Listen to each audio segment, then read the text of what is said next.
Y fíjense, no puede ser otra vez esto, ¿no?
A ver, ¿sí me están escuchando ahí? Sí, Doc, ahorita ya le escuchamos. Ahí estoy compartiendo. Sí, Doc, está en la diapositiva de evaluación de una enfermedad. Perfecto. Bueno, entonces, fíjese en que quería solamente puntualizar este texto que está aquí enmarcado y que dice que el inmunoensayo es la herramienta diagnóstica más importante en endocrinología, ¿no es cierto?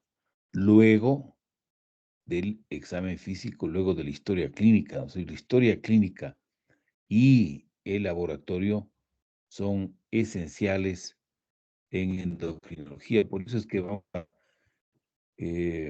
dedicar una buena parte de esta clase a ciertos conceptos generales que son importantes en cuanto al laboratorio en endocrinología.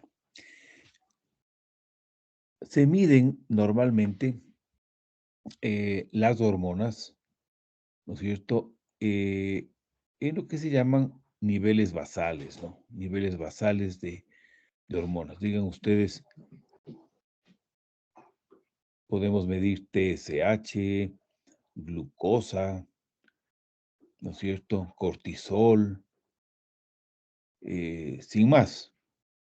Usualmente en ayunas, pero ya vamos a ver que no siempre es así. Pero esos son, digamos, la medición de niveles basales.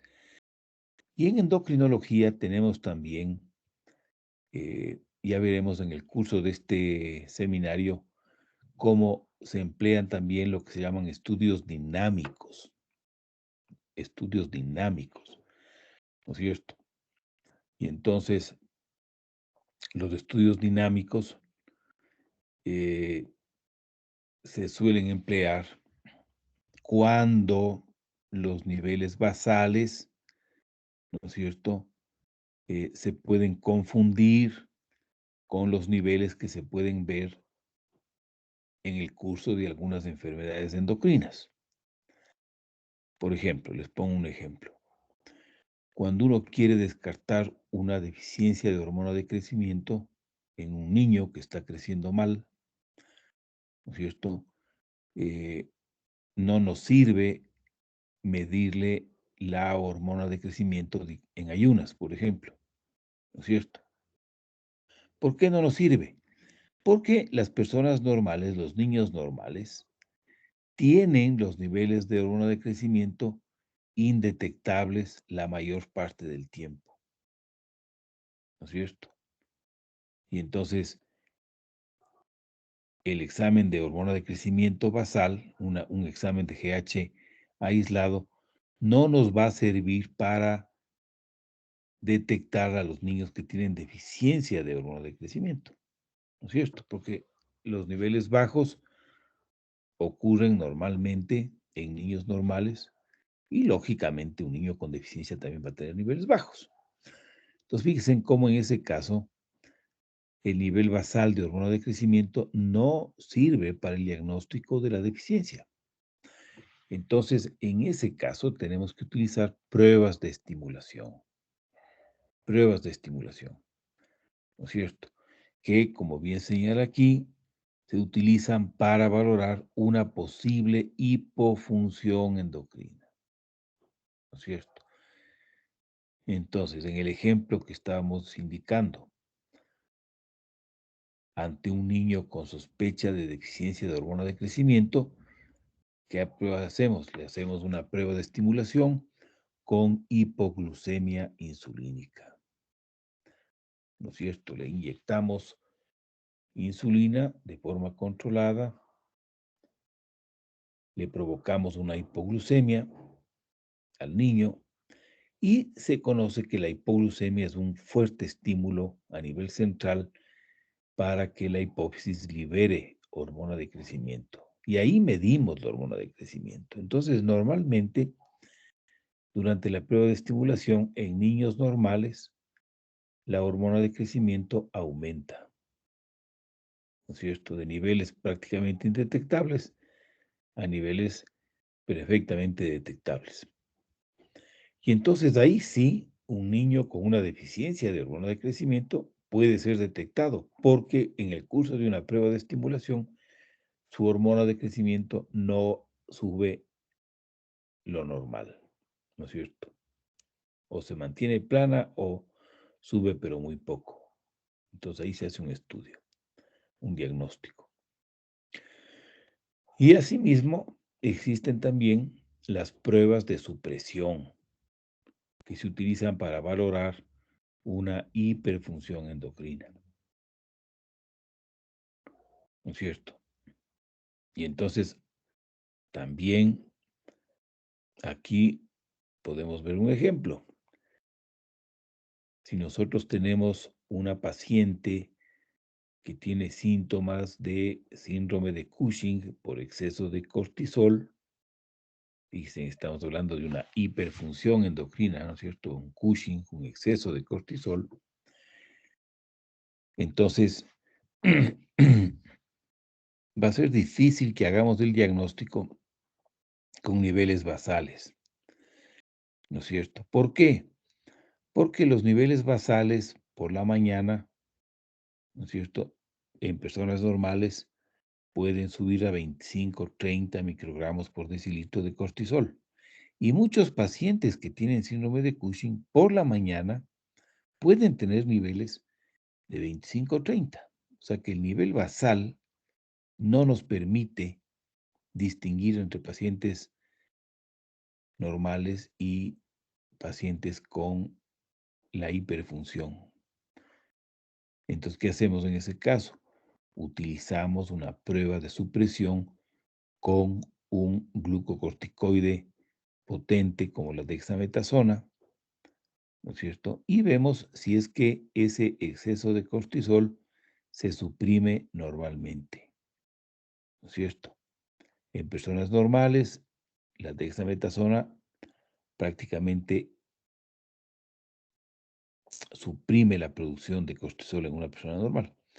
Pero en un paciente que tiene un síndrome de Cushing, la dexametasona no suprime el cortisol, de modo que ese paciente, ¿no es cierto?, sigue con el cortisol elevado, pese a haber tomado dexametasona. Fíjense, esa es una prueba de supresión que refleja algo que ya señalamos en la clase pasada, y es que los tumores que producen hormonas característicamente son resistentes a la retroalimentación normal, en este caso, por ejemplo, de la dexametasona, ¿no es cierto? Y producen la hormona en exceso de forma autónoma, de forma autónoma. Entonces, fíjense, dos buenos ejemplos de pruebas de estudios dinámicos que se emplean cuando los niveles basales, ¿no es cierto?, no permiten el diagnóstico de un trastorno endocrino por las razones que señalamos. No se olviden de hacerme alguna pregunta, alguna inquietud si es que no comprenden lo que estamos hablando.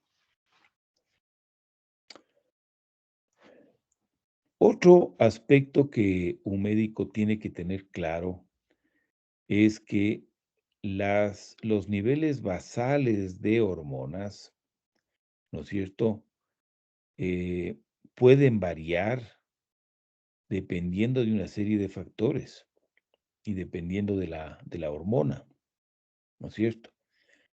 La edad, el sexo, el momento del ciclo menstrual y otros factores, ¿no es cierto?, pueden determinar que las concentraciones de ciertas hormonas, ¿no es cierto?, varíen, ¿no es cierto? Por ejemplo, los niveles de TSH, los niveles de TSH normales son un poco más altos en los niños que en los adultos, ¿no es cierto? Un ejemplo de la edad. Entonces, por ejemplo, la TSH normal en adultos rara vez pasa de 4.5, pero en niños, por ejemplo, de 5 años, la TSH normal perfectamente puede llegar a 7. Entonces, sería un error el diagnosticar de hipotiroidismo a un niño porque tiene una TSH de 7, ¿no es cierto? El que está haciendo eso no se ha percatado de que los niños a los 5 años tienen un rango normal de TSH que es un poco más alto y distinto al de los varones. Este es un error relativamente frecuente, fíjense. De modo que uno tiene que estar al tanto de cuál es el valor, el rango normal de la TSH según la edad del paciente, ¿no?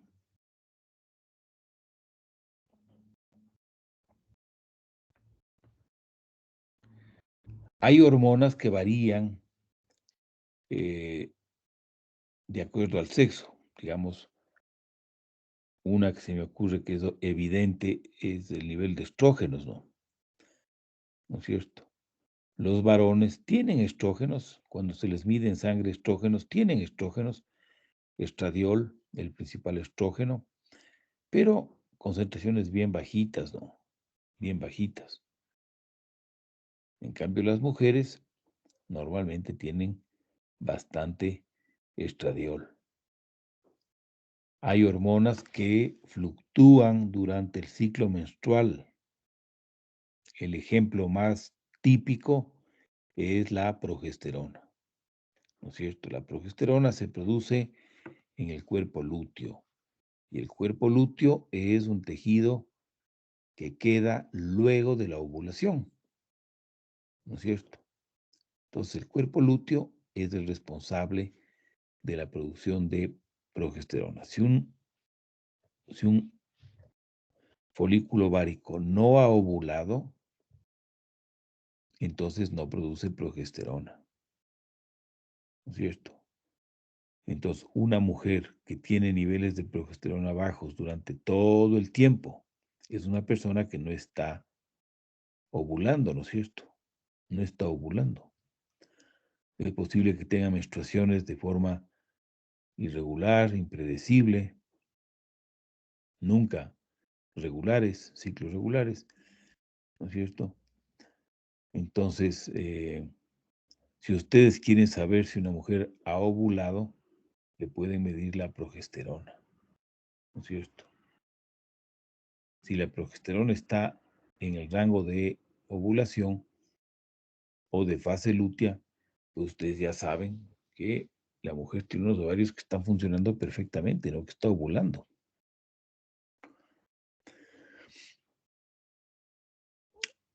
La prolactina, por ejemplo, como les pongo aquí, la prolactina suele tener niveles más altos en la fase lútea, ¿no es cierto? Es decir, antes de la menstruación. Y entonces, yo he tenido algunos pacientes que me consultan porque parece que tienen la prolactina alta, ¿no es cierto? Y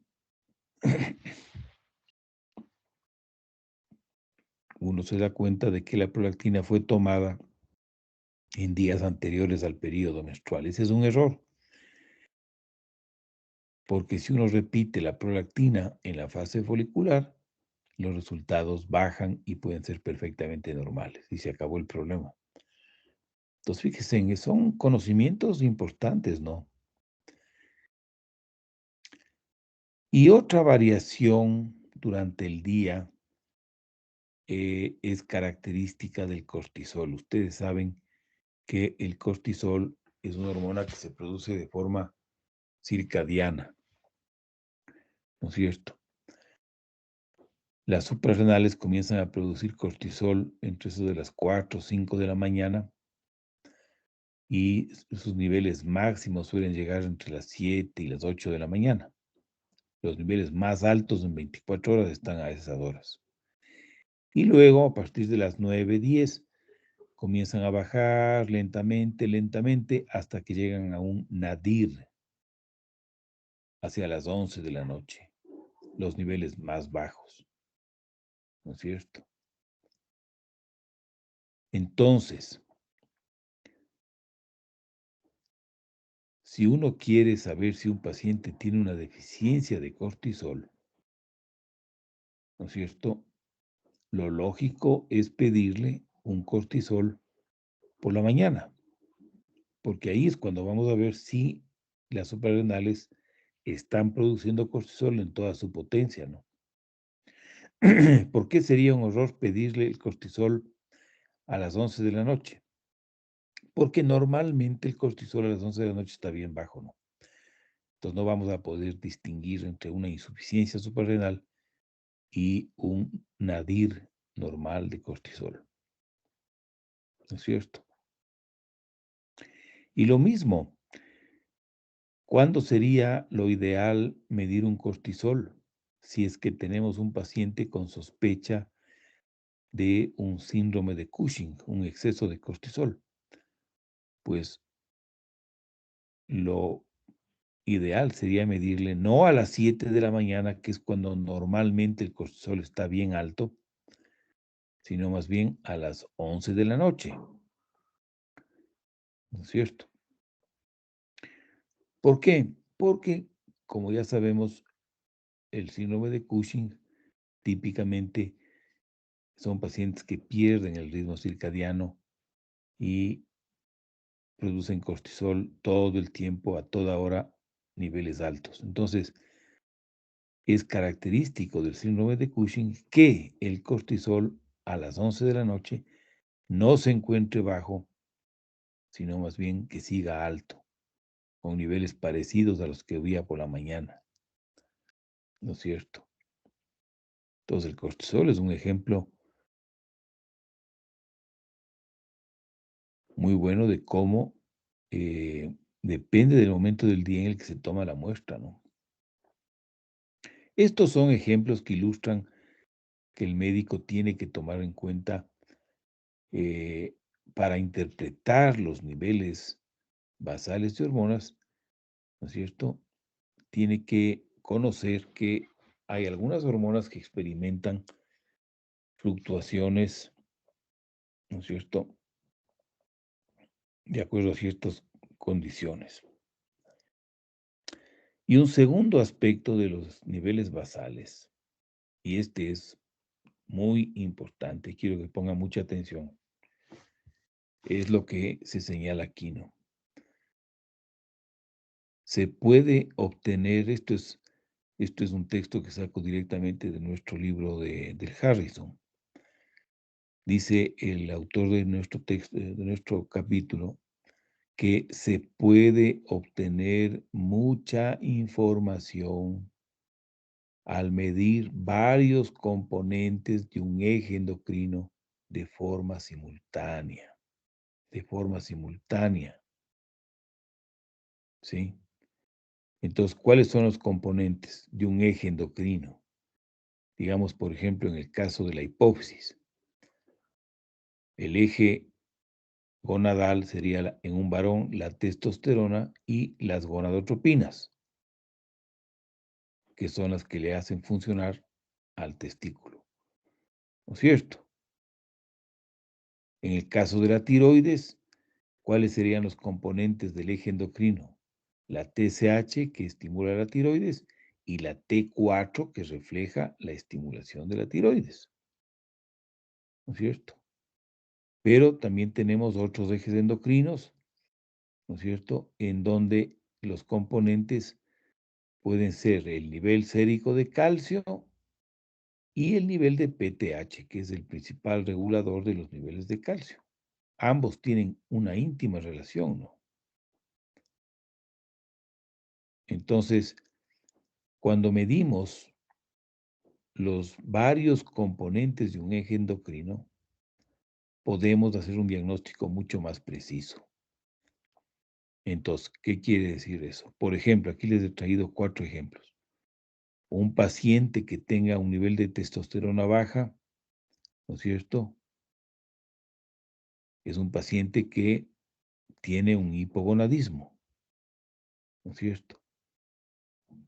Pero el hipogonadismo puede ser por un problema testicular o por un problema hipofisario, ¿no es cierto? Que el testículo esté intacto, pero no funciona porque no hay la estimulación apropiada, porque falta la gonadotropina, digan ustedes, por un tumor, ¿no es cierto?, a nivel de la hipófisis. Entonces, siempre tenemos que medir en estos ejes endocrinos los dos componentes, ¿no?, del eje. Entonces, si tenemos un paciente con testosterona baja y una LH aumentada, entonces esto nos permite saber que el hipogonadismo es primario, es decir, que hay un problema a nivel testicular. Por eso es que la LH está aumentada, porque no hay la retroalimentación negativa que normalmente hace la testosterona. Entonces, la hipófisis está respondiendo normalmente. Entonces, esta combinación, los médicos interpretamos, ¿no es cierto?, como que el problema está a nivel testicular. Lo mismo con la tiroides, fíjense. Si un paciente tiene una TSH baja, ¿no es cierto? O digamos, comencemos por la T4 para seguir el mismo ritmo.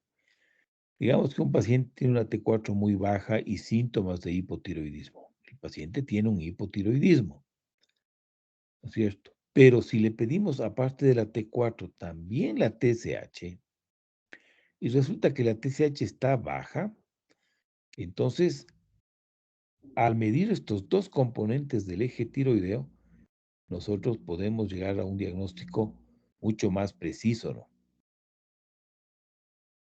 ¿No es cierto? Es un hipotiroidismo, pero la TSH baja indica que se trata de un hipotiroidismo central, ¿no es cierto? Porque si fuera un hipotiroidismo primario, la TSH estaría muy aumentada, ¿no? Pero aquí está pasando algo con la TSH. Lo mismo tenemos, digamos, pacientes que tienen hipercalcemia, ¿no es cierto? Hipercalcemia. Y para medir el otro componente le pedimos una PTH. Y resulta que el paciente tiene una PTH baja. ¿Qué quiere decir eso?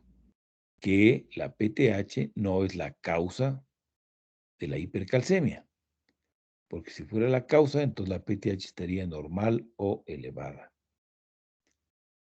Entonces la PTH, en este caso, las paratiroides están respondiendo correctamente a la hipercalcemia, suprimiendo la síntesis de paratormona. ¿no es cierto? Ya verán ustedes con el doctor Acosta cómo la hipercalcemia estimula el receptor de calcio de las paratiroides y eso, la estimulación de ese receptor de calcio inhibe la síntesis y la liberación de paratormona, ¿no? Entonces, en un paciente con hipercalcemia que tiene una PTH baja, ¿no es cierto? La causa más probable de la hipercalcemia es cáncer. Fíjese. Puede ser también mucho más raro, pero puede ser una enfermedad granulomatosa, ¿no es cierto? Pero cáncer sería el diagnóstico más probable en este escenario, ¿no es cierto? Veamos un último ejemplo, un paciente con síndrome de Cushing que tiene un cortisol elevado. Si medimos la CTH y la CTH está suprimida, ¿en dónde está el problema? El problema está en la suprarrenal. Lo más probable es que haya un adenoma suprarrenal funcionante, ¿no es cierto? Aquí vemos que la hipófisis está respondiendo correctamente al cortisol elevado. Está apagada la producción de ACTH, que es lo normal, porque el cortisol hace una retroalimentación sobre la hipófisis, ¿no es cierto? Entonces, esta combinación nos permite saber dónde está el problema. Entonces, a eso se refiere nuestro experto cuando dice que se puede obtener mucha información al medir varios componentes de un eje endocrino de forma simultánea. Si está claro esto, ¿hay alguien que no comprende este tema?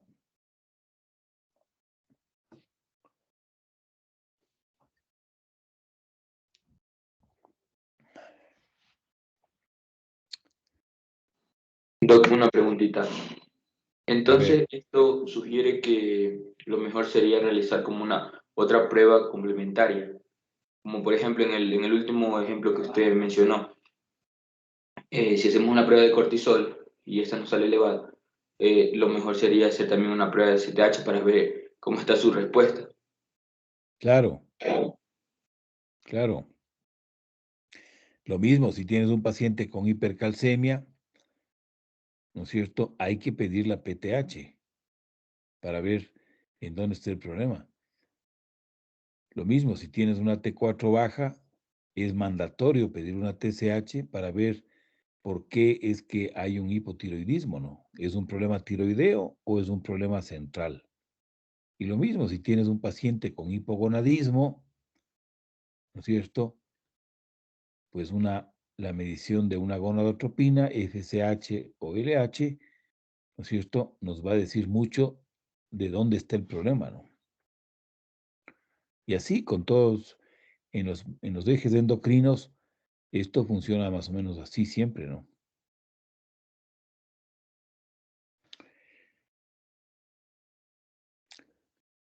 Entonces, por ejemplo, aquí tienen ustedes un, un, eh, un ejemplo, ¿no? De un eje endocrino, el eje del calcio PTH, ¿no?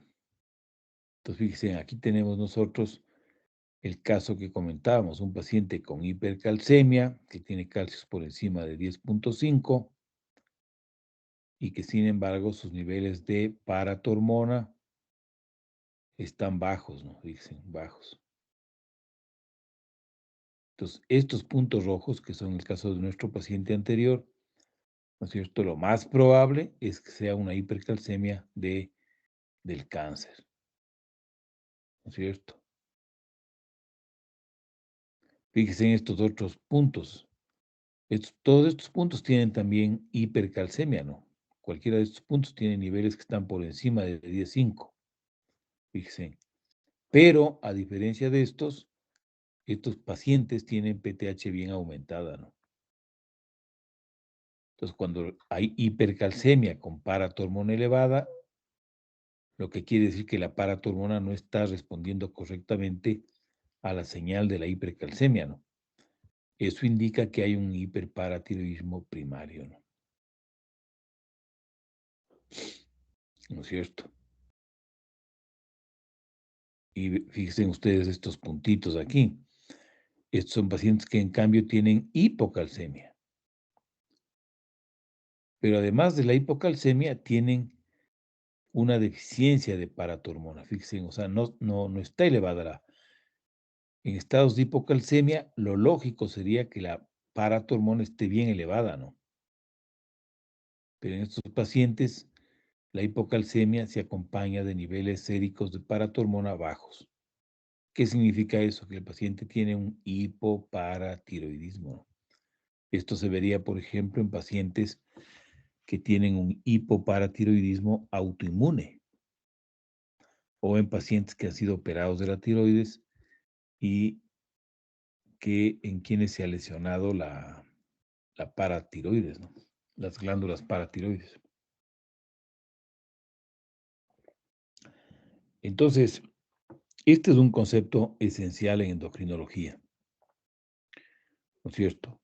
Hay que interpretar los resultados de los laboratorios basales midiendo los dos elementos, los dos componentes del eje hormonal, ¿no? Y así podemos tener una información mucho más relevante.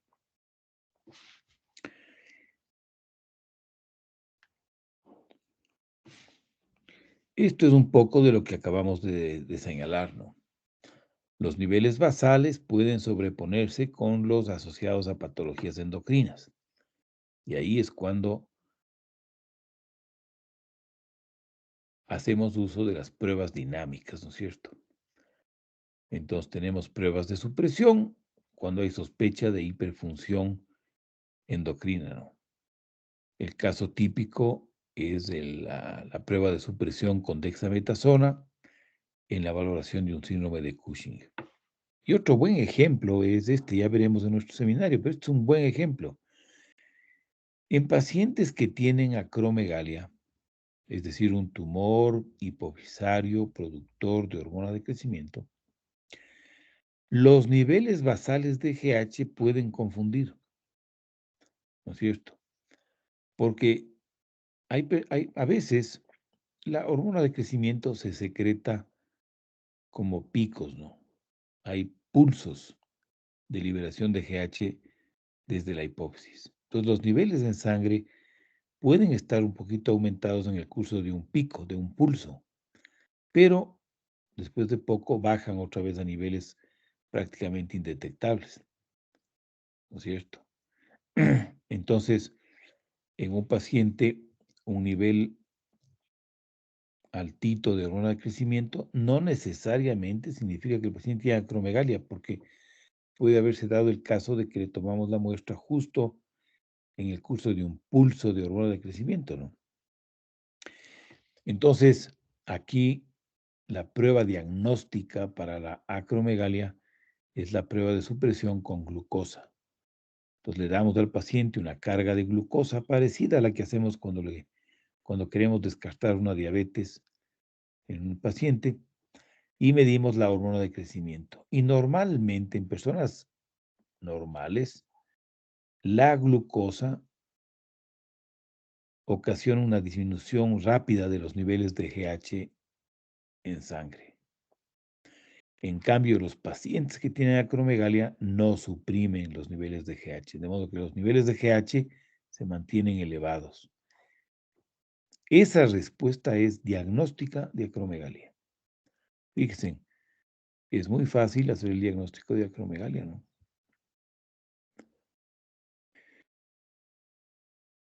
Y también tenemos, como comentábamos, las pruebas de estimulación, ¿no es cierto? Cuando hay sospecha de hipofunción y los niveles basales pueden sobreponerse con los asociados a patologías endocrinas, ¿no es cierto? Ya comentamos la prueba de hipoglucemia insulínica cuando hay una sospecha de deficiencia de GH, ¿no es cierto? Tenemos también una prueba, por ejemplo, la prueba de estimulación con GNEDH. Esta es la hormona liberadora de gonadotropinas. En pacientes que tienen pubertad precoz, digan ustedes, un paciente que tiene 5 años y que comienza ya con cambios puberales, es decir, que le crece el pene, le sale vello pubiano, comienza a crecer, pero tiene apenas 5 años, ¿no? Si tiene cambios que sugieren una pubertad, pero es precoz esa pubertad. Entonces, en esos casos es importante distinguir si el problema es que el eje se está prendiendo normalmente, pero de forma temprana, o si hay una producción de testosterona, ¿no es cierto?, fuera de los testículos. Entonces ahí utilizamos esta prueba, ¿no es cierto? Si la hipófisis responde a la estimulación con esta hormona liberadora, eso indicaría que el eje está prendido y que es una pubertad verdadera, pero prematura.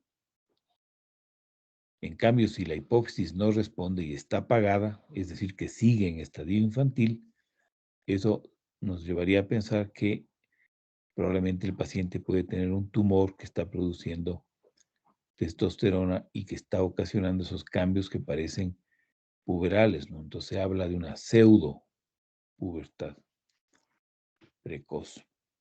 Entonces, fíjense, ya veremos en el curso de nuestro seminario cómo de vez en cuando tenemos que echar mano de estas pruebas de supresión o de estimulación, porque los niveles basales no nos permiten distinguir entre la salud y la enfermedad. Las hormonas también se pueden medir en plasma o en suero. Por lo general se miden en plasma, ¿no? Y también se pueden medir las hormonas en orina de 24 horas, ¿no es cierto? Dos ejemplos típicos que se utilizan todo el tiempo es en el caso de un síndrome de Cushing, se puede medir el cortisol libre urinario en 24 horas. El cortisol circula unido a proteínas en plasma, como casi todas las hormonas.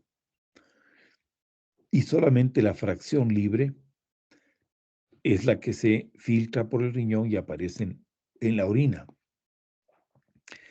Y la cantidad de cortisol libre en orina refleja muy bien la producción de cortisol por parte de las suprarrenales diariamente, ¿no es cierto? Entonces es una prueba muy importante. El cortisol libre urinario en 24 horas, ¿no es cierto? Para el diagnóstico del feocromocitoma, por ejemplo, todo el tiempo tenemos pacientes que requieren una medición de catecolaminas y metanefrinas en orina de 24 horas, ¿no? Todos los pacientes tienen que colectar la orina en 24 horas, ¿no es cierto? Y por lo general se recomienda también medir la creatinina en esa orina de 24 horas como un control interno para conocer si la muestra fue tomada completamente. Porque los valores de hormonas en orina de 24 horas pueden salir muy diluidos, o sea, bajos, falsamente bajos, si es que el paciente toma mucho líquido, o pueden salir falsamente elevados, si es que el volumen urinario no fue tomado correctamente, se tomó menos de lo que realmente se orinó, ¿no? Entonces, ese es un problema. Y entonces uno tiene que hablar con el paciente para asegurarse de que el paciente entiende que es importante, que debe recolectar la orina íntegramente. Pero, aparte de eso, este control interno es importante, ¿no? Entonces, las personas normales, más o menos de acuerdo a su peso corporal, tienden a eliminar en 24 horas unas cantidades más o menos fijas de creatinina, ¿no? Entonces, eso nos permite a nosotros saber si la muestra fue tomada completamente.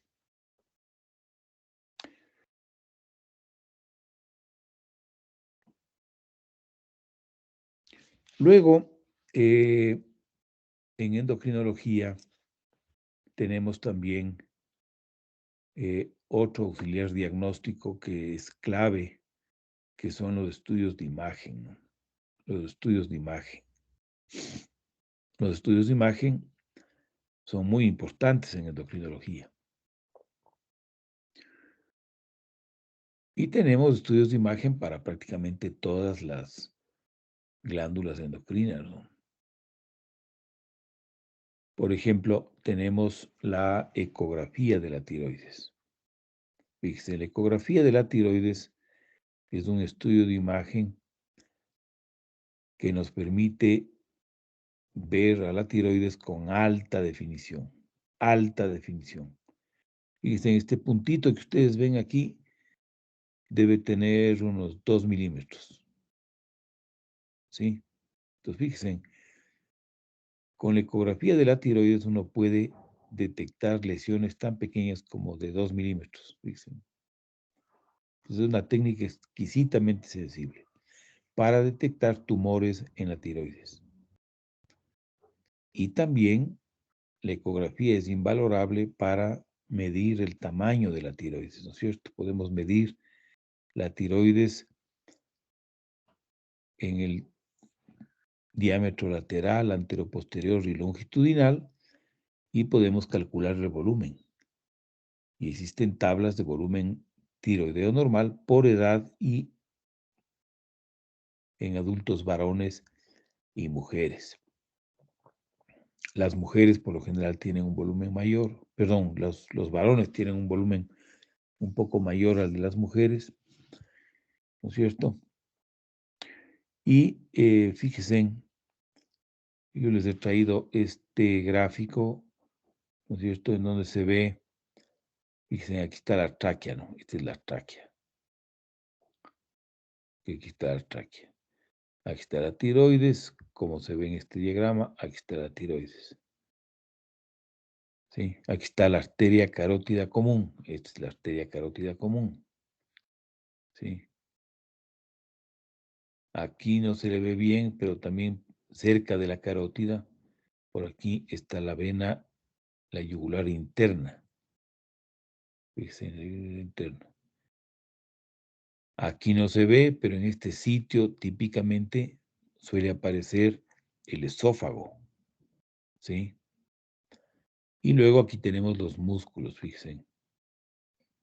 ¿Sí? Fíjense, aquí está el esternocleidomastoide y los músculos pretiroideos. Fíjense, los músculos pretiroideos. Entonces, ciertamente la ecografía es un estudio de imagen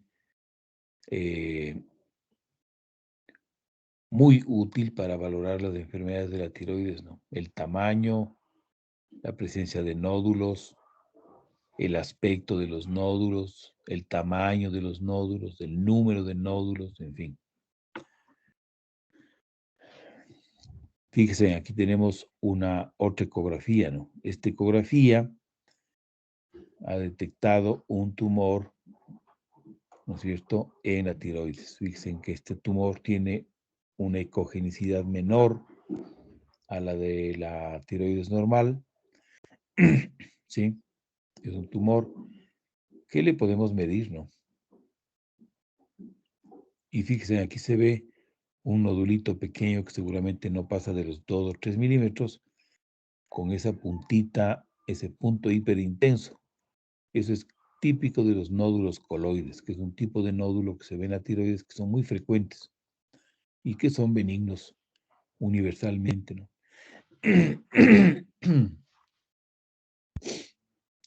Este paciente tenía este nódulo y además tenía los niveles de tiroxina elevados y los de TSH suprimidos, ¿sí?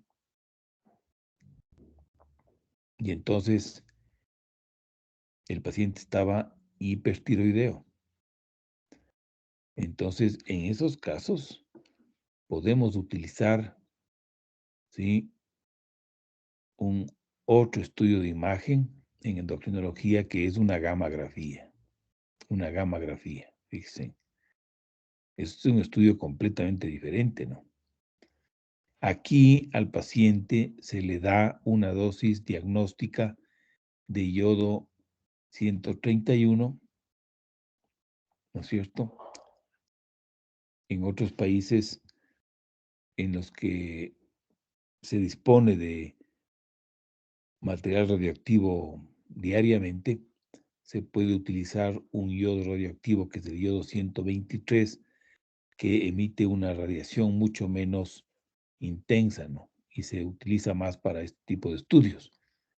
Pero aquí no tenemos el yodo 123, pero tenemos el yodo 131. Entonces al paciente se le da una dosis diagnóstica de yodo 131, ese yodo se absorbe y luego es captado activamente por la tiroides, ¿no es cierto? Y después a las 24 horas, ¿no es cierto?, se le hace una gammagrafía, ¿no es cierto? Una gammagrafía es esto, es una imagen, ¿no es cierto?, en la que un aparato ha detectado en el cuello en donde se ha localizado la radioactividad que le dimos al paciente el día anterior. En este estudio, concretamente, lo que se ve es que el yodo radioactivo que le administramos ha sido captado completamente por este nódulo. Fíjense que es este nódulo. Está en el polo inferior del lóbulo derecho. Fíjense, este es un nódulo, este es un adenoma hiperfuncionante. Ya veremos en nuestro seminario de tiroides qué tipo de lesión es esta, pero este es un ejemplo de un estudio de imagen, ¿no es cierto? Este es un estudio funcional, fíjense. En endocrinología hay estudios funcionales y estudios estructurales. La ecografía es típicamente un estudio estructural, ¿no es cierto? Vemos un nódulo, pero no sabemos si este nódulo funciona o no, captando yodo radioactivo. En cambio, en este estudio, vemos que este nódulo, ¿no es cierto?, capta activamente el yodo radioactivo. Entonces, este es un nódulo, un adenoma hiperfuncionante. Fíjense qué interesante. Otro estudio estructural es la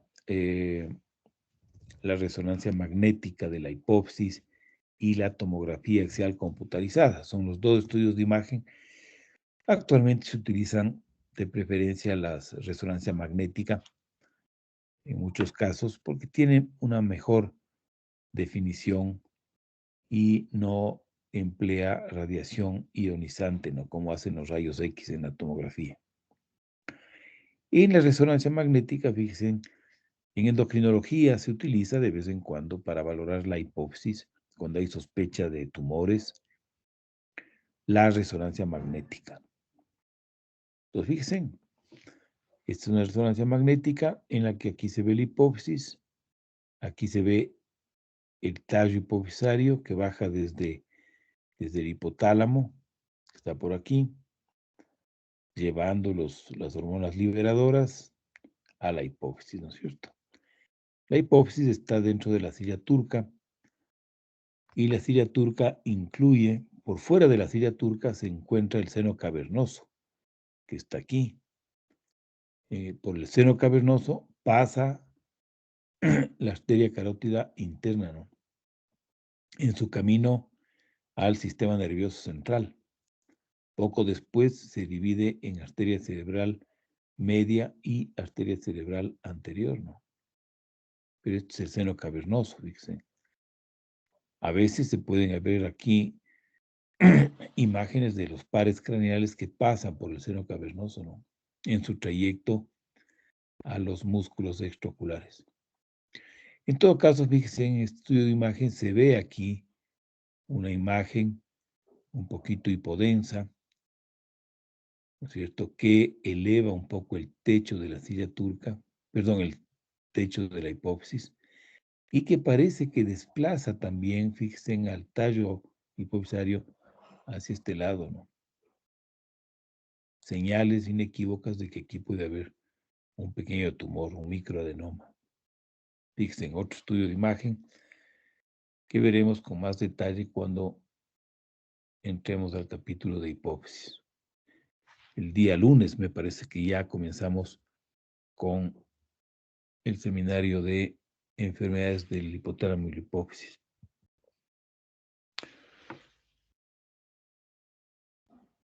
Aquí tienen ustedes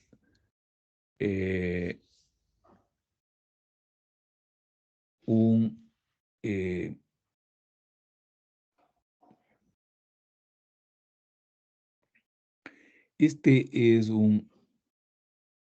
una tomografía computarizada y al paciente se le ha dado Cestamib, que es un marcador para ver las glándulas paratiroideas. ¿Sí?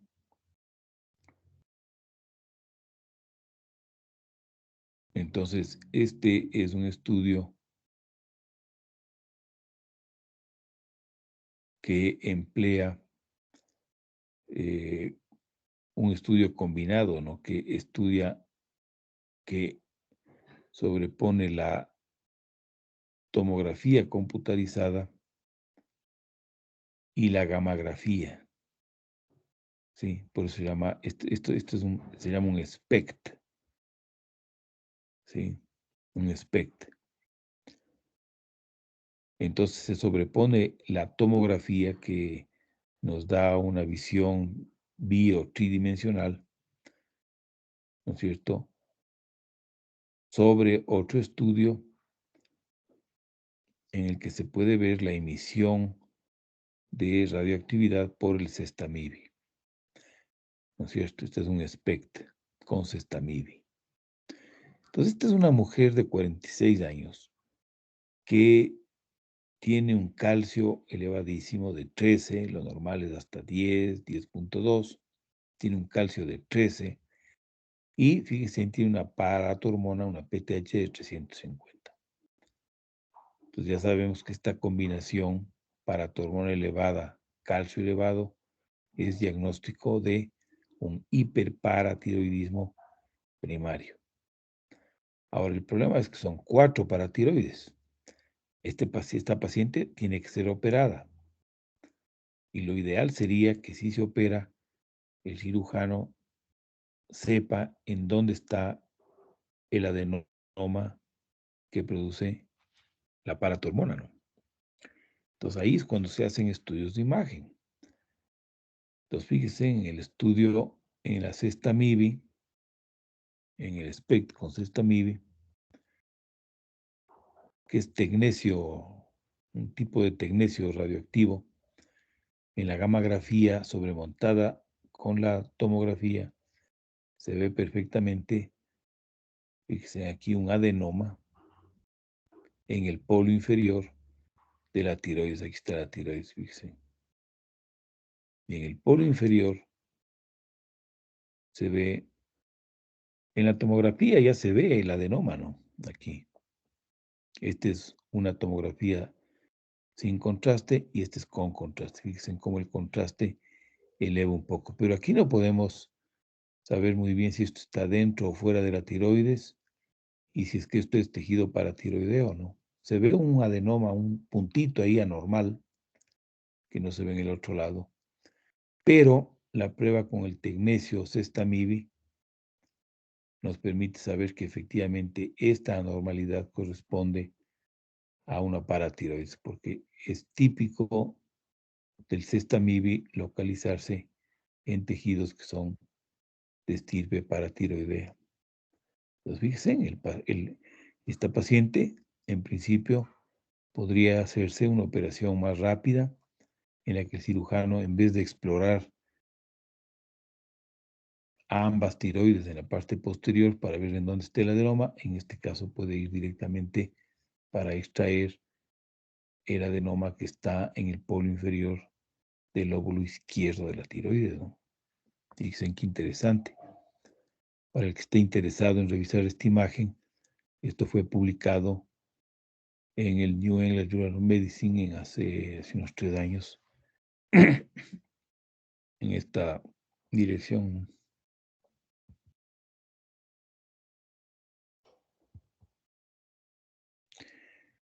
Finalmente, otro estudio de imagen que se está utilizando con mucha frecuencia en endocrinología, en el caso de cáncer de tiroides, de cáncer de células de Hürtel, en cáncer medular, ¿no es cierto?, es el PET-CT. El PET-CT. El PET es un estudio de imagen que se realiza luego de la administración de glucosa marcada radioactivamente. ¿Sí? Me parece que es la 3-deoxiglucosa. Sí, es una glucosa marcada radioactivamente. Eso se inyecta por la vena y después de un tiempo se ve qué tejidos han captado esa glucosa, ¿no es cierto? Y entonces es una prueba exquisitamente sensible para detectar tumores y especialmente tumores muy activos, es decir, tumores que están poco diferenciados y que son agresivos, tumores que están creciendo. La glucosa, cuando un tumor capta mucha glucosa, significa que es un tumor que está metabólicamente muy activo y eso es malo, porque hay cánceres que tienen un crecimiento muy lento y que captan una glucosa casi al mismo ritmo que los tejidos normales, entonces no aparece en el PET-CT. De modo que un PET-CT negativo no necesariamente descarta que una persona tenga un cáncer, ¿no? En el PET-CT, sin embargo, aparecen especialmente aquellos tumores metabólicamente muy activos, que están captando activamente la glucosa porque se están dividiendo con gran velocidad. Y por lo general son tumores más agresivos, menos diferenciados, ¿no es cierto? Más de evolución más peligrosa. Entonces, fíjense, este paciente fue operado de la tiroides, se le encontró un cáncer de células de Hürtel, que son unas células especiales que se localizan en el tejido intersticial de la tiroides. No son células foliculares, ¿no? Son un tipo distinto de células. No se sabe muy bien cuál es el rol fisiológico de este tipo de células, ¿sí? Y entonces hay cánceres de este tipo de células, que son los cánceres un poco más agresivos que los cánceres de las células foliculares.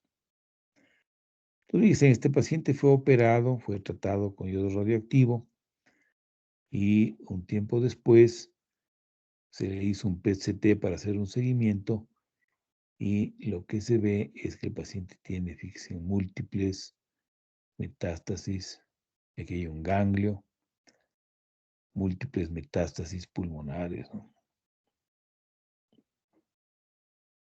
Esto probablemente es el estómago que está aquí. Y esto puede ser una metástasis grande, ¿no?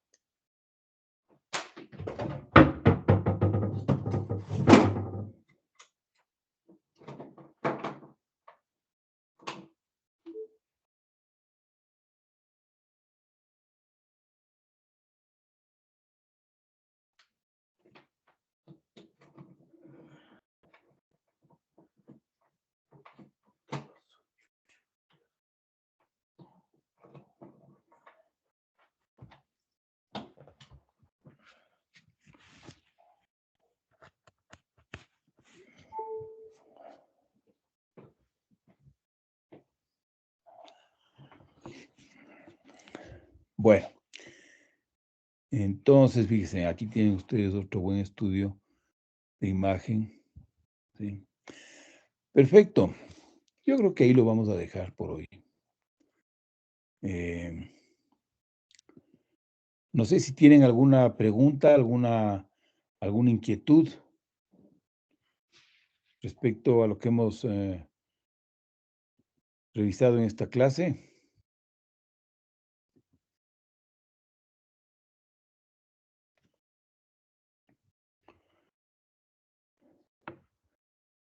A ver, Bayardo Fuentes, ¿está por ahí el Bayardo Fuentes?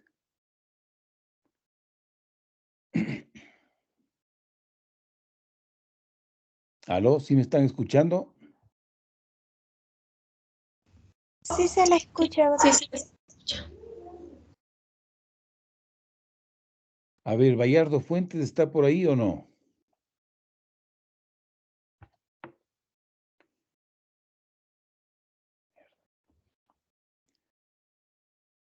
Yo no sé qué es lo que les pasa.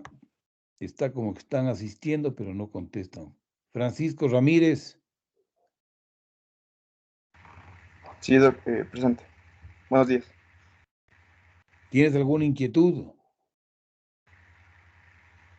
No, Doc, únicamente la que ya le hicieron, esa sí era importante, de que si para A ver, diagnosticar, Jordi Ruilova, ¿está por ahí Jordi Ruilova? Sí, Doc. A Por ver, el ¿alguna momento pregunta? ¿Alguna no, Doc, inquietud? sí, estuvo muy claro. Solamente lo que preguntó el compañero Jonathan Falcones, que tenía la misma duda. ¿Cuál era tu duda? Que si se deberían dar más exámenes complementarios, como usted mismo dijo, para poder diagnosticar todo un eje hormonal, para saber dónde era el problema en este caso, que ya nos había aclarado usted mismo hace unos minutos atrás la respuesta. Bueno, ok.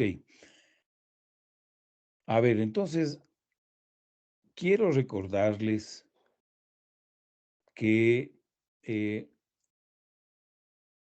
ustedes deberían leer el capítulo que acabamos de revisar, Aproximación al paciente con problemas endocrinos, en la edición 20 del Harrison.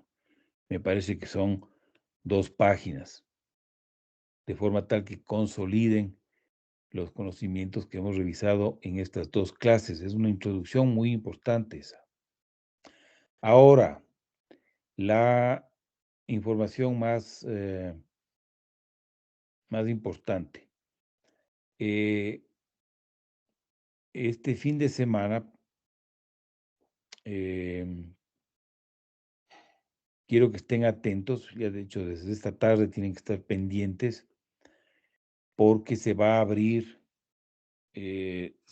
una o 2 tareas que van a ser individuales. Una tarea, ¿no es cierto?, consiste en responder un cuestionario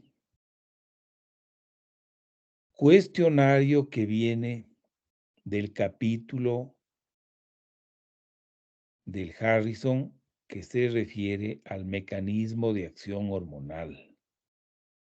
Ese es un capítulo crucial que tiene más o menos unas 4 o 5 páginas. Entonces van a tener ustedes unos 3 o 4 días para que puedan leerse ese capítulo y en base a la lectura de ese capítulo responder el cuestionario. En el examen, en el primer examen que tengamos sobre lo que hemos visto hasta ese punto, van preguntas de ese capítulo. Así que revisen ese capítulo, ¿no es cierto?, en las horas libres que tienen, que son montañas de horas libres. Siéntense y revisen detenidamente ese capítulo, que es un capítulo estupendo, es un capítulo muy actualizado, que les va a hablar de cosas que son muy importantes en endocrinología. Entonces, estén pendientes en nuestra aula virtual. Se van a abrir una o 2 tareas.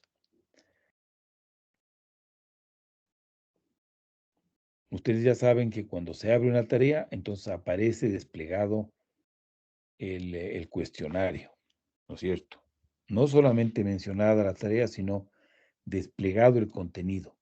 Ahí es cuando ustedes ya saben que hay una tarea que se ha abierto y si ustedes exploran, van a ver que hay una fecha tope de entrega.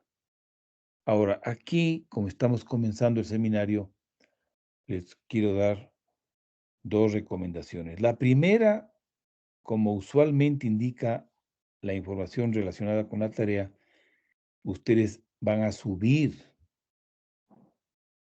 ¿no es cierto? Van a subir la tarea en formato PDF, porque eso facilita mucho que la tarea se abra rápidamente. Cuando suben como formato Word o en otros formatos, el sistema se demora por alguna razón mucho más. Entonces, tienen que subir en formato PDF. Uno. Y otro, no esperen hasta que falten 3 minutos para que se cierre la hora de aceptación de las tareas.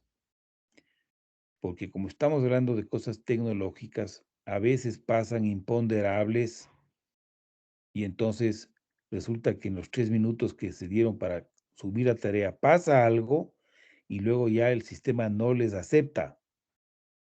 Entonces, hagan el favor de subir las tareas con 1 o 2 horas de anticipación para que si hay algún problema, tengan tiempo de resolverlo tranquilamente.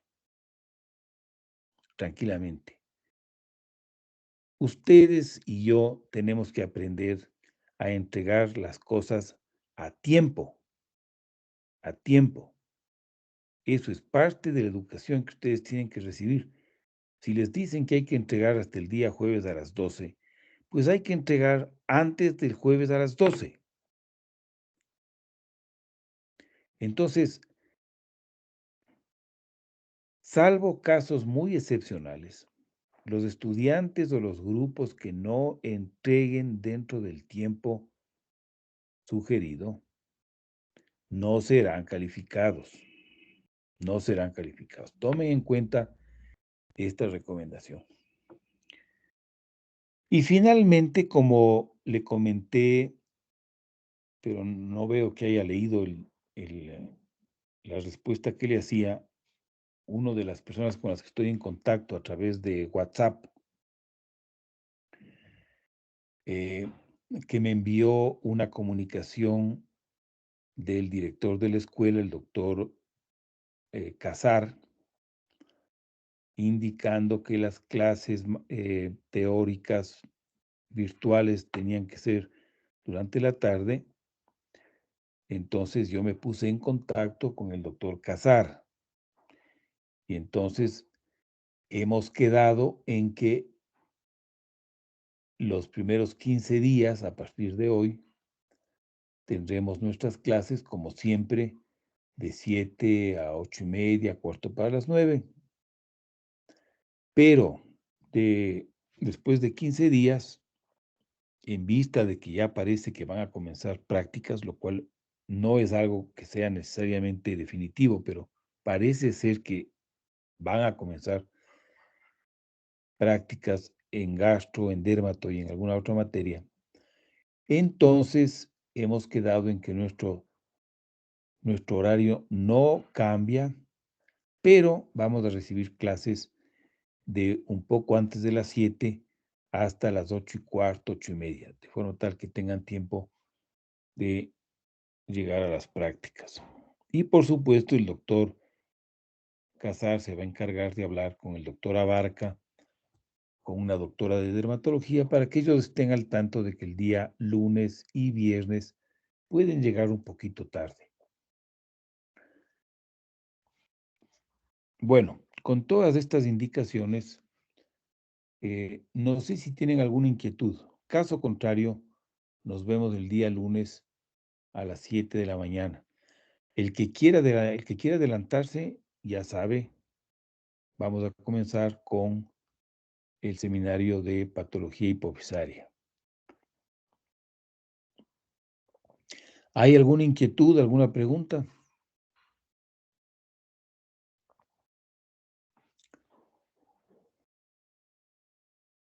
Bueno, entonces No, creo que bueno, si no hay ninguna pregunta, nos vemos el día lunes. Que tengan un buen fin de semana y cuídense. Gracias, Doc. Hasta luego. Gracias, doctor.